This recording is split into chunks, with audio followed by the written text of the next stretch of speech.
Friends, ఇప్పటివరకు నా channel subscribe చేసుకోలేదా? అయితే ఇప్పుడే చేసుకోండి. ఇలా నా వీడియో కింద రెడ్ కలర్లో సబ్స్క్రైబ్ బటన్ ఉంటుంది, దాన్ని క్లిక్ చేయండి. అంతేకాకుండా దాని పక్కనే ఉన్న గంట సింబల్ కూడా క్లిక్ చేసినట్లయితే ఇకపై నేను చేసే ప్రతి వీడియో అప్డేట్స్ మీకు వచ్చేస్తాయి. Hi wonderful women, welcome to my channel. నేను మీ శిరీష. ఫ్రెండ్స్, ఈ రోజు వెల్లుల్లి రైస్ ఎలా చేసుకోవాలో మీకు చూపించబోతున్నా. ఇది చాలా తొందరగా చేసుకోవచ్చండి. చాలా తక్కువ ఇంగ్రీడియంట్స్ లో విత్ ఇన్ మినిట్స్ లోనే మనం తయారు చేసుకోవచ్చు. హాట్ గా తింటే స్పైసీగా చాలా టేస్టీగా ఉంటుంది. మరి దీన్ని ఎలా ప్రిపేర్ చేసుకోవాలో, దీనికి కావాల్సిన ఇంగ్రీడియంట్స్ ఏంటో చూసేద్దామా. ఉడికించిన రైస్, మీకు అన్నం మిగిలిందంటే ఆ అన్నంతో అయినా మనం ఈ రైస్ ప్రిపేర్ చేసుకోవచ్చు. ఒక 12 నుంచి 15 వరకు వెల్లుల్లి రెమ్మలు తీసుకోవాలండి. ఇవి కొంచెం కోస్తే ఇలా దంచుకు పెట్టుకోవాలి. కరివేపాకు, ఉప్పు, కారం, ఆవాలు, ఆయిల్. ఇంతేనండి. చాలా తక్కువ ఇంగ్రీడియంట్స్ తోనే మనం ఈ రైస్ ప్రిపేర్ చేసుకోవచ్చు. అంతేకాదండి, దీన్ని రెడీ చేయడానికి టైం కూడా ఎక్కువ పట్టదు. చాలా క్విక్ గా విత్ ఇన్ మినిట్స్ లోనే మనం తయారు చేసుకోవచ్చు. ఫస్ట్ ఒక ప్యాన్ పెట్టుకోవాలండి. స్టవ్ మీద స్టవ్ వెలిగించుకోవాలి.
వెల్లుల్లి అంటే ఇష్టం లేని వాళ్ళు కూడా ఈ రైస్ నచ్చుతుంది. ఒకసారి ట్రై చేసి చూడండి.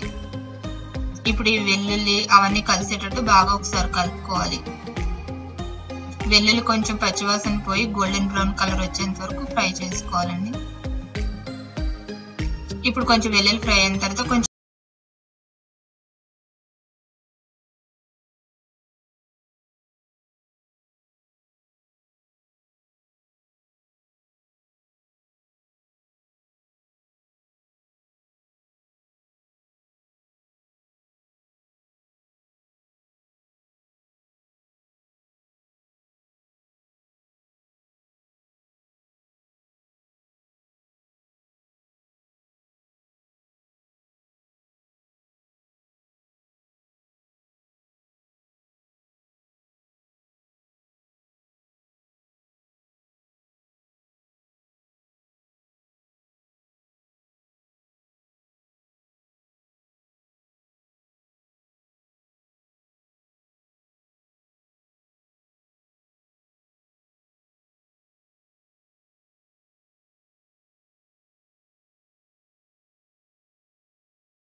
ఇవన్నీ బాగా మిక్స్ అయ్యేటట్టు కలుపుకోవాలి.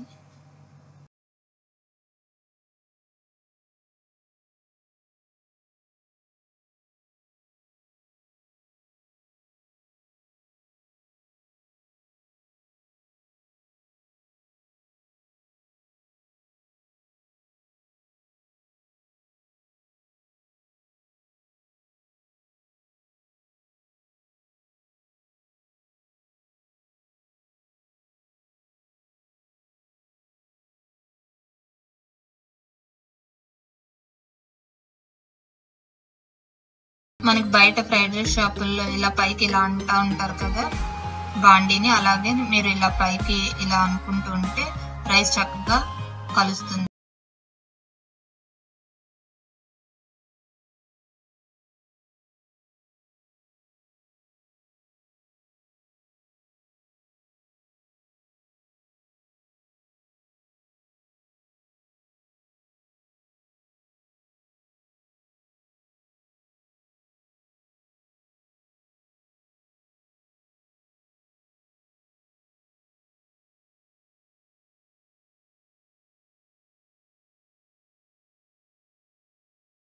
ఫ్రెండ్స్ ఇప్పుడు బాగా ఇది ఫ్రై అయిపోయింది. ఒక సర్వింగ్ బౌల్లో తీసుకుని సర్వ్ చేసుకున్నట్లయితే ఎంతో టేస్టీగా ఉండే వెల్లుల్లి రైస్ రెడీ అండి.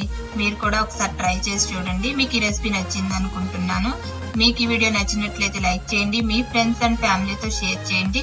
మరిన్ని మంచి మంచి వీడియోస్ కోసం నా ఛానల్ సబ్స్క్రైబ్ చేసుకోవడం మాత్రం మర్చిపోకండి. Thank you friends.